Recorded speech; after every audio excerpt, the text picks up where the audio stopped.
Hello students, welcome to maths calculator. Start करते हैं आपकी 7th क्लास की बुक का नया चैप्टर सिंपल इक्वेशन। तो चैप्टर स्टार्ट करने से पहले हम समझ लेते हैं कि इस चैप्टर में कौन कौन से कॉन्सेप्ट्स हैं, उनको क्लियर कर लेते हैं जिससे एक्सरसाइजेस इजी हो जाए। तो जैसे ही पता चल रहा है इक्वेशन, तो सबसे पहले समझना है इक्वेशन क्या होता है। What is an equation? जैसे सपोज आपके पास है x प्लस 6, तो ये इक्वेशन होगी क्या? नहीं, this is not equation, this is expression कि x में हमने 6 को ऐड करा है, तो ये हो गई एक्सप्रेशन। अगर हमने यहां पे लिखा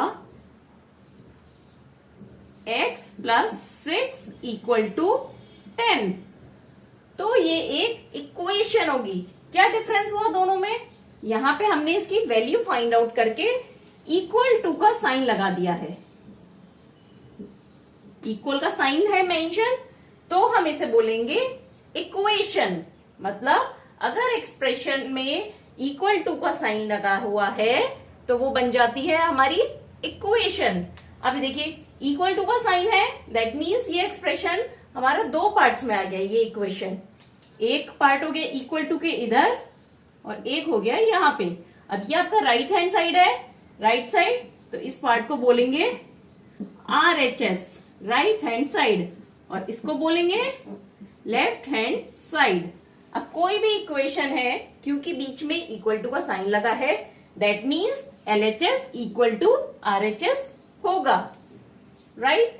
अब यहां पे आप देख रहे हैं कुछ x लिखा है और कुछ न्यूमरल लिखे हुए हैं, मतलब कुछ अल्फाबेटिक है और कुछ नंबर्स हैं। यहाँ पे एक ही है न्यूमरल की अलावा कोई वैल्यू, आप ये भी लिख सकते हैं 2x plus 6 equal to 3y, इस तरह से भी लिख सकते हैं। अब देखिए यहाँ पे एक न्यूमरल, एक अल्फाबेट आ गया, दूसरा अल्फाबेट आ गया, तो ये जो हमने यहाँ पे अल्फाबेट्स लिखे हैं इन्हें क्या बोलते हैं? वेरिएबल। इनकी वैल्यू हमें नहीं पता है और ये चेंज हो, कुछ भी हो सकती है, वेरी कर सकते हैं। वेरिएबल मीन्स वेरी करना, दे कैन वेरी। मतलब किसी भी इक्वेशन या एक्सप्रेशन में न्यूमरल के अलावा जो हम अल्फाबेट्स का यूज करते हैं उन्हें हम बोलते हैं वेरिएबल्स। अब यहाँ पे x वेरिएबल है, इसकी वैल्यू हम फाइंड आउट कर सकते हैं, कर सकते हैं। ये है x प्लस 6 इक्वल टू 10, तो x की वैल्यू क्या हो गई? 10 माइनस 6 इक्वल टू 4, मतलब 4 प्लस 6 इक्वल टू 10 होगा। तो यहाँ वेरिएबल x की वैल्यू है 4। अब हम कैसे बना सकते हैं अपनी इक्वेशन? हमारे को कुछ स्टेटमेंट दिए होते हैं, उससे हमें इक्वेशन फॉर्म करनी है। तो स्टेटमेंट में क्या दे सकते हैं हम? जैसे सबसे पहले एडिशन, एडिशन से रिलेटेड कुछ दिया है। सपोज आपके अगर स्टेटमेंट में दिया है सम ऑफ x प्लस 2 इज, तो यहां पे क्या करा? सम ऑफ x प्लस 2 या सम ऑफ x एंड 2, मतलब x और 2 का हमें एडिशन करना है। तो ये हो गया x प्लस 2। अब इसको हम और कैसे लिख सकते हैं? एडिशन का स्टेटमेंट कैसे हो सकता है? मोर देन, मतलब यहां पे आपको दिया हो x इज मोर देन 2,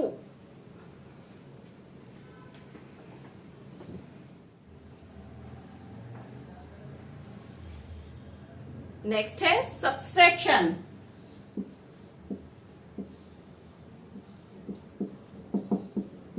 अब सब्सट्रैक्शन में आपको सिंपल भी दे सकता है, y में से 2 को सब्सट्रैक्ट करिए, subtract 2 from y, y minus 2 कर दिया। अब इसको किस तरह से और लिख सकते हैं हम? यहां पे टेकन अवे, जैसे 2 is taken away from y। Take away मतलब y में से हमने 2 को दूर कर दिया, दूर कर दिया मतलब उसमें से हटा दिया। तो सब्सट्रैक्शन में अगर हमें सब्सट्रैक्ट करना उसके स्टेटमेंट में टेक अवे भी लिख सकते हैं हम। अब नेक्स्ट है इसमें मल्टीप्लीकेशन, मल्टीप्लाई का। अब मल्टीप्लाई का स्टेटमेंट कैसे हो सकता है? सिंपली ये भी लिखा हो सकता है कि x इज मल्टीप्लाइड बाय 3, तो 3x कर दिया हमने। अब इसमें और क्या क्या लिख सकते हैं हम? जैसे x is double of x। तो डबल ऑफ x लिखा है तो मतलब 2 से मल्टीप्लाई करेंगे। थ्राइस ऑफ x लिखा है तो 3 से मल्टीप्लाई करेंगे हम। और यहां पे लिखा हो सकता है टाइम्स, जैसे 12 टाइम्स ऑफ x। तो टाइम्स का क्या मतलब होता है? 12 टाइम्स ऑफ x, मतलब x को हमने 12 बार लिया है, मतलब x को हम 12 से मल्टीप्लाई करेंगे। तो जितना भी टाइम्स की फॉर्म में लिखा है दैट मीन्स मल्टीप्लीकेशन करना है हमें। अब हो गया डिवीजन, डिवीजन का स्टेटमेंट। तो सिंपली ये भी लिखा हो सकता है x को हम 5 से डिवाइड करेंगे, x is divided by 5। Simply ये भी लिखा हो सकता है, या 1/4 ऑफ x। 1/4 ऑफ x लिखा तो मतलब 1/4 multiply x, that is x by 4।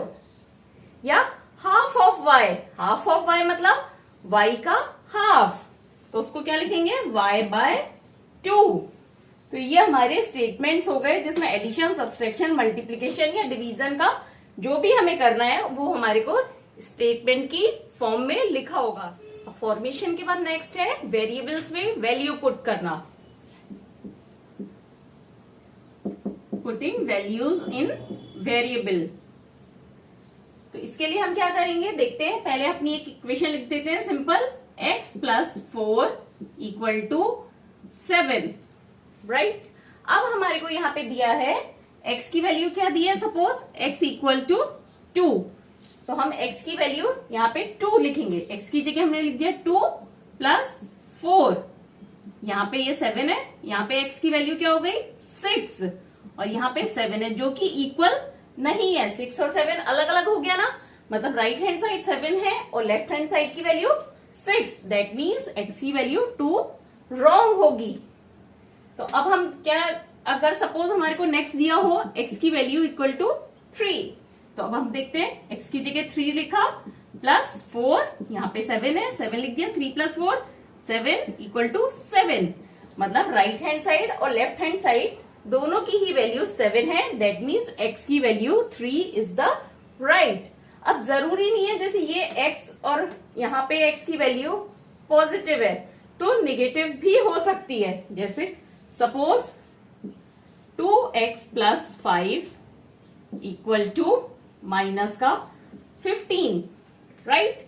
अब यहाँ पे अगर हमारे को दे रखी है x की वैल्यू इक्वल टू -2, तो यहाँ पे क्या लिखेंगे हम, 2 मल्टीप्लाई -2 प्लस 5, इधर क्या है -15, यहाँ पे माइनस माइनस माइनस होगा, 2 2 जा 4, माइनस का 4 plus 5 equal to -15, plus minus minus तो 1 आ गया यहाँ पे, और यहाँ क्या है -15, ये इक्वल नहीं है, दैट मीन्स ये वैल्यू रॉन्ग है। तो ये हो गया हमारा कैसे हम वेरिएबल्स में कोई भी वैल्यू पुट करेंगे, कैसे सिंपली उस वेरिएबल की जगह हम वो न्यूमरल वैल्यू रख देंगे। अब वैल्यूज फाइंड आउट करने का एक मेथड होता है हिट एंड ट्रायल मेथड। आपको वैल्यू नहीं दी है बट आपको फाइंड आउट करनी है। तो चलिए हम एक इक्वेशन एज्यूम कर लेते हैं, suppose 3x plus 2 equal to 11, ये इक्वेशन हमें दी है। अब हमें हिट एंड ट्रायल मेथड से इसमें x की वैल्यू फाइंड आउट करनी है। हिट एंड ट्रायल मेथड नाम से ही पता चल रहा है, एक एक वैल्यू को हम लगाते जाएंगे और मतलब ट्राई करेंगे और देखेंगे कौन सी सही है हमारी। सबसे पहले हम क्या ले लेंगे, फर्स्ट x इक्वल टू 1, तो 1 लगाएंगे यहाँ पे, प्लस 2, ये क्या आ गया 3 प्लस 2 इक्वल टू 5, और यहाँ पे क्या है 11, तो 5 और 11 सेम है नहीं, राइट हैंड साइड में 11, लेफ्ट हैंड साइड की वैल्यू 5, दैट मीन्स 1x की वैल्यू 1 रॉन्ग होगी। अब नेक्स्ट x की वैल्यू क्या किया, 1 लिया, अब 2 ले रहे हैं, हमें पता नहीं है तो हम लाइन से एक एक वैल्यू लगाते जाएंगे। तो यहाँ पे पुट करी 3 प्लस 2, तो 3 2 जा 6 प्लस 2 इक्वल टू 8। अब 8 है, यहाँ 11 है, तो राइट हैंड साइड और लेफ्ट हैंड साइड इक्वल नहीं हुई, दैट मीन्स 2 भी रॉन्ग होगा। अब लास्ट एक और हम करके देखते हैं, x इक्वल टू 3, तो 3 मल्टीप्लाइड बाय 3 प्लस 2, 3 3 जा 9 प्लस 2 इक्वल टू 11। अब देखिए लेफ्ट हैंड साइड 11 आ गया और राइट हैंड साइड भी 11 है, दैट मीन्स x की वैल्यू 3 होगी। तो हमने यहाँ पे हिट एंड ट्रायल मेथड से यहाँ पता करा कि इस इक्वेशन के लिए x की वैल्यू 3 राइट है। अब अभी तक आपने देखा कि वैल्यू कैसे पुट करनी है हमें इक्वेशन में, और हिट एंड ट्रायल मेथड से क्या वैल्यू करेक्ट होगी वो फाइंड आउट करना, पर वो बहुत लंबा प्रोसीजर हो जाता है। तो हम इक्वेशन को कैसे सॉल्व करते हैं, कैसे वेरिएबल की वैल्यू फाइंड आउट करते हैं वो देखते हैं। तो सपोज आपका था equation x plus 4 equal to 10। अब यहाँ पे देखिए, यहाँ पे x वेरिएबल के साथ क्या न्यूमरल है, 4 न्यूमरल है, और वो ऐड करा है। तो यहाँ पे ऐड करा है तो हम क्या करेंगे, अगर यहाँ पे हम 4 को सब्सट्रैक्ट कर दें x में से, तो यहाँ सिर्फ x रह जाएगा। तो अगर हम यहाँ पे सब्सट्रैक्ट करेंगे लेफ्ट हैंड साइड में, तो हमें राइट हैंड साइड में भी सब्सट्रैक्ट करना होगा। तो ये होगा सब्ट्रैक्ट 4 फ्रॉम बोथ साइड। तो यहाँ पे x प्लस 4 है माइनस 4 इक्वल टू 10 माइनस 4। मतलब कोई इक्वेशन में अगर हम एक साइड कुछ कर रहे हैं, यहाँ सब्सट्रैक्ट कर रहे हैं, तो सेम वैल्यू हम दूसरी साइड भी सब्सट्रैक्ट करेंगे। तो देखिए यहाँ माइनस 4 प्लस 4 कैंसिल हो गए, तो x की वैल्यू क्या हो गई, 10 माइनस 4 6 हो गई। अब यहाँ पे जरूरी नहीं है हमेशा एक सिंगल ही आपको एक्सप्रेशन का सिंगल ही कुछ भी करना हो कि एडिशन या सब्सट्रैक्शन, आपकी इक्वेशन चेंज भी हो सकती है। सपोज आपकी इक्वेशन है 2y माइनस 1 इक्वल टू 23। तो यहाँ पे क्या है, सबसे पहले माइनस करा गया है सब्सट्रैक्ट, तो इसको सबसे कैंसिल करने के लिए क्या करना पड़ेगा, ऐड। तो सबसे फर्स्ट ऐड 1 बोथ साइड, जो भी करेंगे हम बोथ साइड ही करेंगे।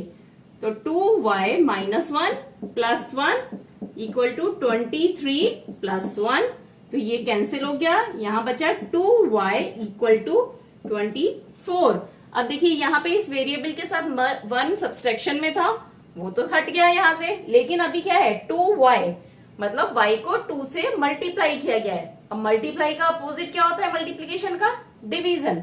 तो हम क्या करेंगे, अब दोनों साइड्स को 2 से डिवाइड करेंगे। डिवाइड बोथ साइड बाय 2, तो 2y डिवाइडेड बाय 2 और 24 डिवाइडेड बाय 2, 2 से 2 कट हो गया, ये हुआ y इक्वल टू 12। तो यहाँ y की वैल्यू क्या आ गई, 12 आ गई। अब देखिए सबसे पहले वैल्यू फाइंड आउट करने के लिए आपने हिट एंड ट्रायल मेथड करा, वो बहुत लॉन्ग प्रोसीजर था। उसके बाद आपने क्या किया, दोनों साइड्स को सेम नंबर से डिवाइड, मल्टीप्लाई या डिवीजन सब्सट्रैक्शन कर रहा, तो थोड़ा इजी हो गया वैल्यू फाइंड आउट करने का। अब इसमें एक मेथड और होता है ट्रांसपोजिंग अ नंबर के थ्रू। तो वो क्या होता है, जैसे फर्स्ट हमने इक्वेशन ली थी x प्लस 4 इक्वल टू 10। अब इसमें क्या किया था, दोनों साइड हमने 4 सब्सट्रैक्ट करा था। अब इसकी जगह हम क्या कर सकते हैं, ट्रांसपोज, मतलब ट्रांसपोर्ट करना नंबर को लेफ्ट हैंड साइड से राइट हैंड साइड पे। अब यहाँ 4 है, तो 4 को हम कहाँ ट्रांसपोर्ट करेंगे, 10 के पास। बट कैसे होगा, ट्रांसपोजिंग में एक रूल होता है,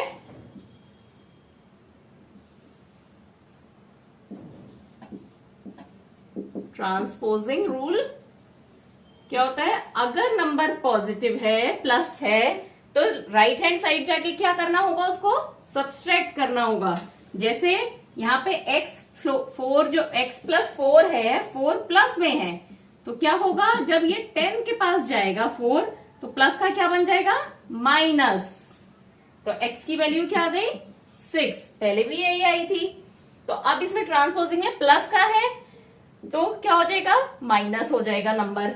अब अगर कोई सब्सट्रैक्ट हो रहा है, प्लस माइनस हो रहा है, तो वो प्लस हो जाएगा, मतलब रिवर्स हो जाएगी उसकी वैल्यू। अब अगर यहाँ मल्टीप्लीकेशन में नंबर है, तो उसको जाके हम डिवाइड करेंगे, और डिवीजन में है तो राइट हैंड साइड जाके वो मल्टीप्लाई होगा। तो अब आपने ये एडिशन सब्सट्रैक्शन का देख लिया। अब लास्ट एग्जाम्पल में हमने एक और इक्वेशन सॉल्व करी थी आपकी 2y -1 इक्वल टू 23। ये आपने अभी लास्ट सॉल्व करी है। अब इसको ट्रांसपोजिंग मेथड से सॉल्व करके देखते हैं। 2y, अब 1 को हमें क्या करना है, इधर ट्रांसपोर्ट करना है, तो माइनस है, तो माइनस से क्या हो जाएगा, प्लस का, तो 23 + 1 दैट इज 24। तो अब बन गई इक्वेशन 2y = 24। अब y के साथ क्या है, 2 किस में, मल्टीप्लीकेशन में, तो मल्टीप्लीकेशन का नंबर जब जाएगा राइट हैंड साइड तो क्या हो जाएगा, डिवीजन का। तो अब हम 2 को भी यहां लेके आएंगे, तो y = क्या हो गया, 24 / 2 दैट इज 12। देखिए सेम नंबर आ गया, सेम आंसर जो पहले आया था, y = 12। तो ये और इजी हो गया। उस समय क्या हुआ था, हम दोनों साइड सब्सट्रैक्ट कर रहे थे, तो हमारी इक्वेशन सॉल्व करने में स्टेप्स थोड़े ज्यादा हो रहे थे।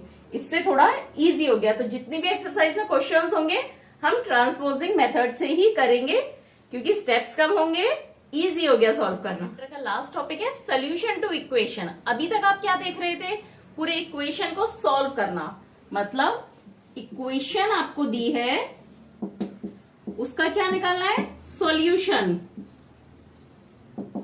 और अब क्या है, सॉल्यूशन पता है आपको और उससे हमें एक इक्वेशन बतानी है। मतलब जो काम आप पहले कर रहे थे उसका रिवर्स हम चलेंगे। तो जैसे सपोज आपको दिया है x = 4, ये सॉल्यूशन है। अब इसको रिवर्स करना है, हमें एक इक्वेशन फॉर्म करनी है। तो हम सबसे पहले क्या करके देखते हैं, मल्टीप्लाई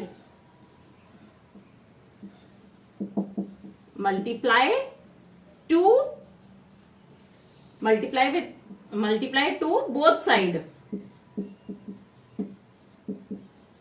मतलब दोनों साइड को 2 से मल्टीप्लाई करना। तो 2x = 4 × 2, तो ये हो गया 2x = 8। अब कुछ भी कर सकते हैं, हम सब्ट्रैक्ट कर सकते हैं या ऐड कर सकते हैं। सपोज हमने लिखा ऐड 4 टू बोथ साइड, तो अब क्या करेंगे, 2x + 4 = 8 + 4। तो इक्वेशन क्या बन गई, 2x + 4 = 12। अभी तक क्या हो रहा था, हमारे को ये पार्ट दिया हुआ है और x की वैल्यू निकालनी है। अब हमने इसको रिवर्स चला दिया, तो अब आपका ये सही बनी या नहीं आप चेक कर सकते हैं इसको सॉल्व करके वापस से। तो ये है 2x + 4